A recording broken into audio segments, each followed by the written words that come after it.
and welcome. I'm Melinda Akinlami. Tonight, body of former president of Nigeria, Alhaji Shehu Shagari, laid to rest at his hometown in Sokoto State as tributes continue to pour in for the first elected president of Nigeria.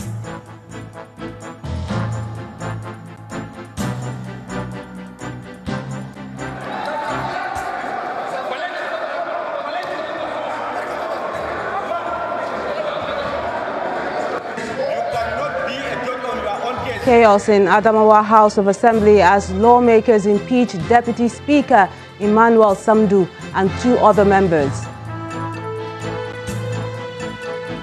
And we turn our attention to the judiciary today in continuation of our assessment of activities in various sectors in 2018. And Egypt police killed 40 militants after raiding their hideout following Friday's roadside bombing at a tourist bus in Giza. On business news tonight, Nigeria's stock market loses nearly 340 billion naira in 2 sessions this week as profit-taking maintains dominance ahead of last trading day for 2018. And in sports news, Novak Djokovic wins 4th Mubadala World Tennis Championship title after beating South Africa's Kevin Anderson in Abu Dhabi.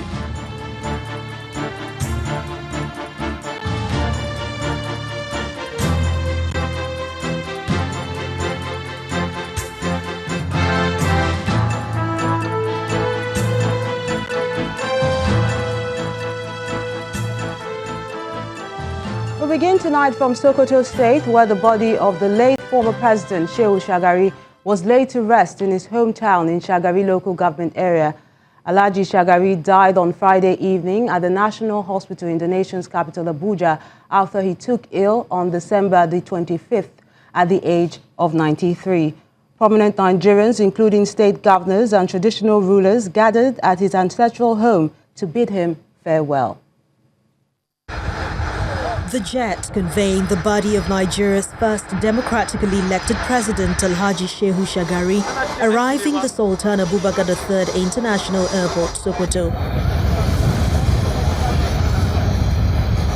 His body is received by the governors of Sokoto, Kebbi and Zamfara states, his family members, traditional rulers, officers of the Nigerian army and close associates as the train moves to his ancestral home in Shagari, Shagari town.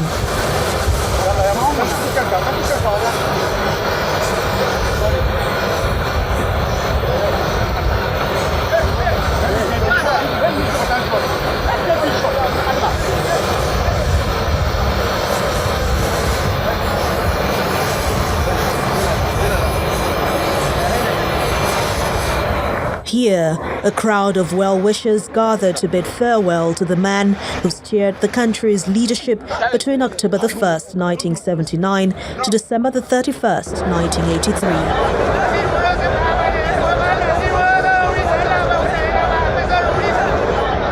As expected, Alhaji Shagari is accorded all the ceremonial rites deserving of a former president as the military moves his body to its final resting place, where the customary gun salute for a Grand Commander of the Federal Republic is observed.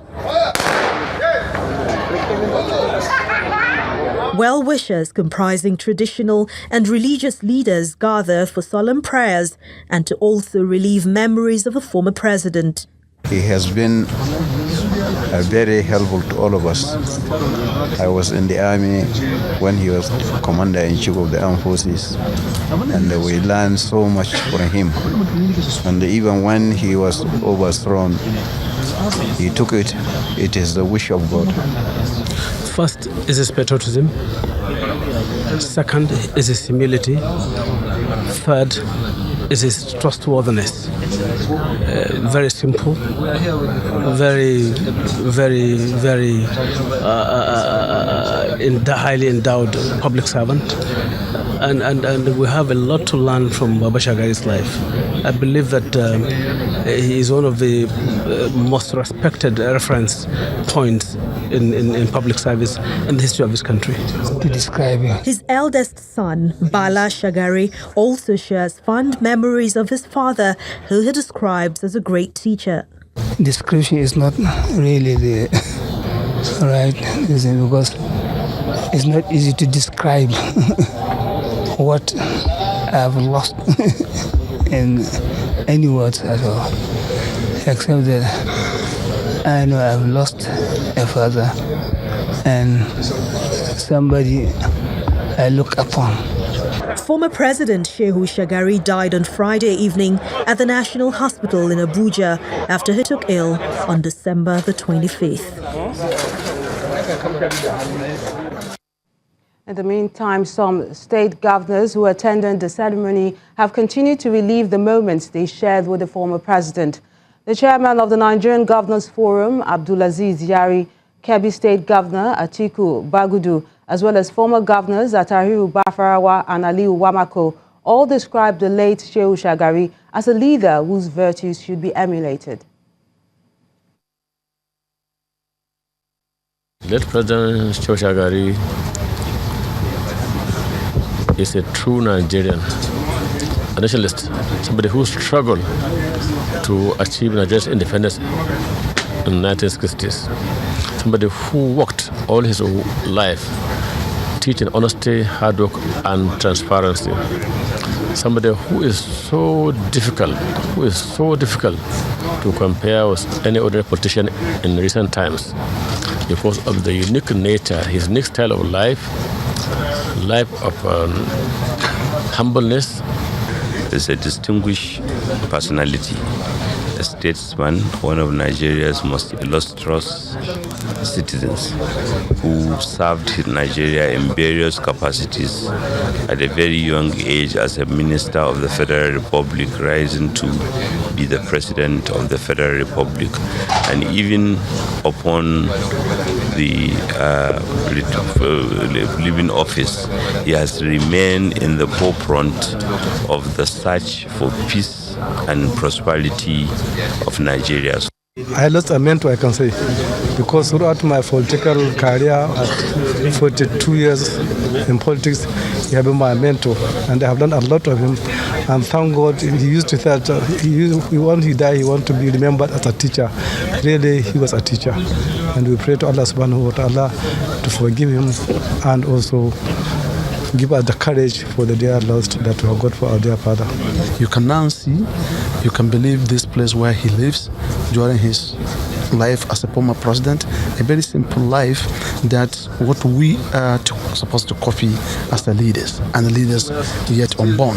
So we are thanking Almighty Allah subhanahu wa ta'ala for giving him to us, and we thank Almighty God for what we have learned from him, what is giving us the opportunity to demonstrate in our own way of leadership. And in honor of the late leader, President Muhammadu Buhari has directed that Nigerian flags at government buildings fly at half-mast for 3 days, starting from Sunday. The president's directive is contained in his second condolence message to the country's first elected president, Alhaji Shehu Shagari. In a statement, the president says, and I quote, "The late president represented almost the last link with the government of our founding fathers under Alhaji Abubakar Tafawa Balewa.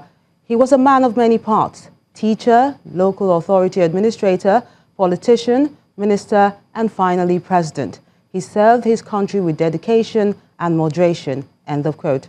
President Buhari adds that over the years, through interaction at the Council of State, he and the late Alhaji Shehu Shagari came to understand and appreciate each other, and whatever the differences they may have had in the past. And staying with the burial of the former president Olusegun Obasanjo is also commiserating with the Shagari family and the Sokoto state government over the death of a leader he has described as humble and patriotic. In a condolence letter to the state government, he says, and I quote, "I would like to express my deep respect for the achievements of President Shehu Shagari in the course of his long life. He held various positions as a parliamentarian in the Federal House of Representatives, representing Sokoto West in 1954, as a parliamentary secretary between 1958 and 1959, and as a federal minister and commissioner in different ministries and capacities between 1959 and 1975. I remember his role as Commissioner for Finance while he and I served in government of General Yakubu Gowon. He was thorough. Later I saw him as my successor in government as the democratically elected president of the Federal Republic of Nigeria between 1979 and 1983. End of quote. He goes on to say that President Shagari died at a time the country and its leadership is in dire need of such leadership, experience and wisdom to tackle the multifaceted challenges facing the country. Another former military head of state, General Ibrahim Babangida, has described the late former president as a quintessential public servant who was beckoned to serve. General Babangida says, and I quote, "Nigerians and indeed Africa has lost a statesman and democrat whose wisdom, counsel, presence, experience, and his sterling qualities of honesty and transparency are needed in these very trying moments of our national life." End of quote. In the meantime, the Senate President, Dr. Bukola Saraki, has described the late President Shagari as the last of the First and Second Republic titans. According to a statement from his office, the late Shagari will be remembered for his immense contributions to the political and socio-economic development of the country, as well as his peaceful disposition. Dr. Saraki also commiserated with the immediate and larger family of the deceased, the government and the people of Sokoto State, as well as the entire country over the loss of the former president.